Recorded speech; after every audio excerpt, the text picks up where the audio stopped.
l'industrie et l'approvisionnement local. La préservation et l'utilisation durable des zones humides sont de véritables solutions fondées sur la nature et doivent être une priorité pour garantir le maintien des services rendus par cette dernière à l'humanité. Souvent diabolisés dans un monde où le numérique prend de plus en plus d'ampleur, les jeux vidéo sont considérés aujourd'hui comme une source d'effets négatifs sur ceux qui s'y adonnent. Et pourtant, plusieurs études prouvent que les jeux vidéo présentent plutôt de nombreux avantages sur le plan sanitaire, intellectuel et autres chez le joueur. Jeux vidéo, avantages et inconvénients, c'est dans cet élément. Jouer aux jeux vidéo est une source d'inspiration pour Raoul. Une nécessité pour atteindre son objectif, celui de devenir un footballeur professionnel. Et pour réaliser ce rêve, il crée ce centre de jeu.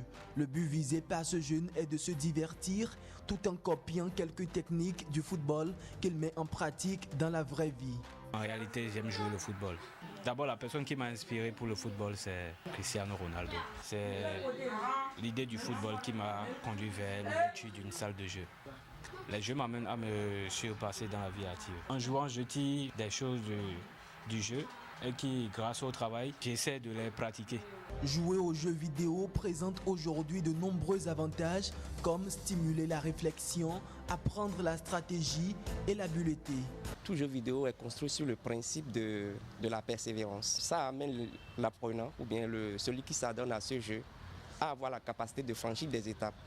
Donc ça demande de lui de résoudre des problèmes.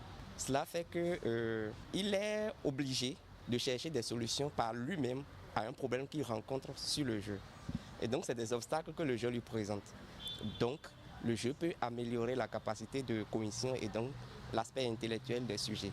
Dans la vie active, ça peut amener l'individu à avoir une motivation soutenue dans la perspective d'atteindre un résultat. En dépit de ces avantages, les jeux vidéo peuvent également être source d'inconvénients en cas de dépendance ou d'addiction.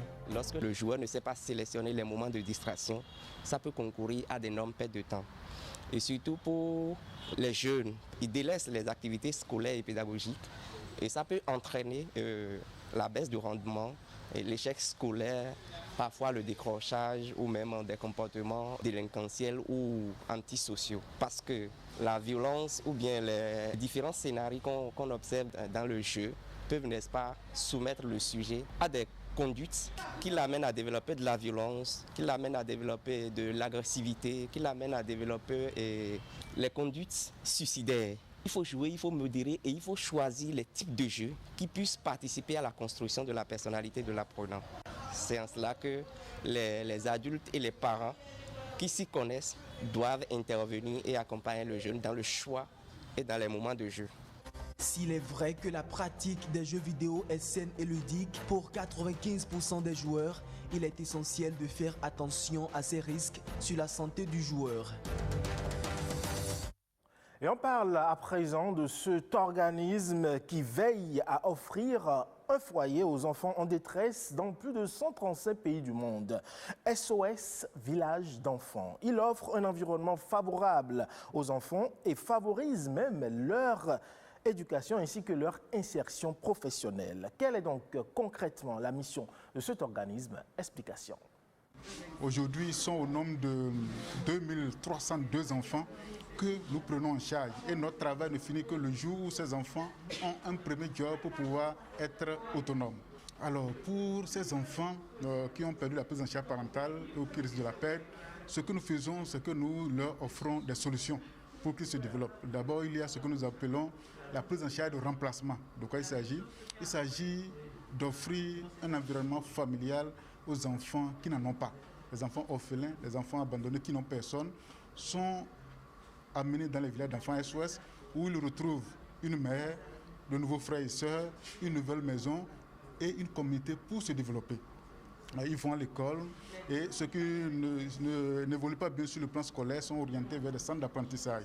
De telle sorte qu'à l'âge de 23 ans, ces enfants ont déjà un premier job qui leur permet de vivre de manière autonome.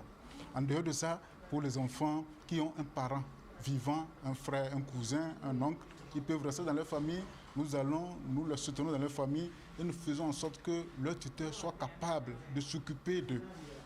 Nos objectifs à long terme, c'est d'assurer complètement le développement social du Bénin, et ce, en multipliant nos programmes. Aujourd'hui, nous sommes disponibles au niveau d'Abomey-Calavi, de Dassa-Zoumé et de Natitengu. Nous avons déjà eu un financement pour commencer nos activités au niveau de Parakou. Alors, bientôt, nous serons dans beaucoup d'autres communautés où nous allons aider les enfants qui ont besoin de soutien et leurs familles à pouvoir devenir des membres à part entière de la société béninoise.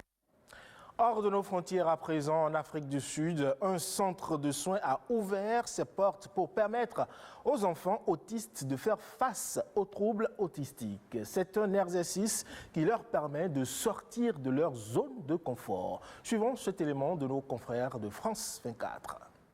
Ils viennent toutes les semaines sur la plage de Musenberg, dans la banlieue du Cap. Pour la plupart de ces enfants qui souffrent des troubles de l'autisme, sortir de leur banlieue pauvre, où ils sont isolés, est déjà une aventure. Je voudrais que vous écoutiez le bruit des vagues, le bruit des oiseaux. Inspirez, expirez. De la relaxation à l'imitation des animaux marins. Sous l'œil médusé des passants, les séances durent une bonne heure avant d'apprendre à faire du surf. Nous leur donnons l'occasion de se mesurer à eux-mêmes et nous ne les jugeons jamais. Pour les responsables de cette ONG, l'objectif n'est pas tant d'enseigner le surf que d'exposer ces enfants à des situations inhabituelles afin de leur permettre de mieux s'intégrer. Le programme aide les enfants à vivre des choses alors qu'ils sont d'habitude inquiets ou angoissés. Les jeunes atteints d'autisme sont très sensibles. Et ressentir l'océan, sentir l'eau froide, le sable, c'est bien. Un des professeurs nous a dit qu'un de ses enfants sautait de table en table et refusait de toucher le sol à l'école. Et là, il accepte de toucher le sable, pieds nus.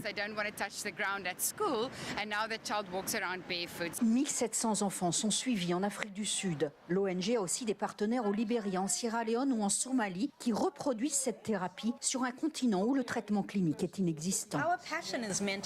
Notre ambition, c'est la santé mentale et nous voulons faire avancer les choses dans ce domaine et empêcher la stigmatisation.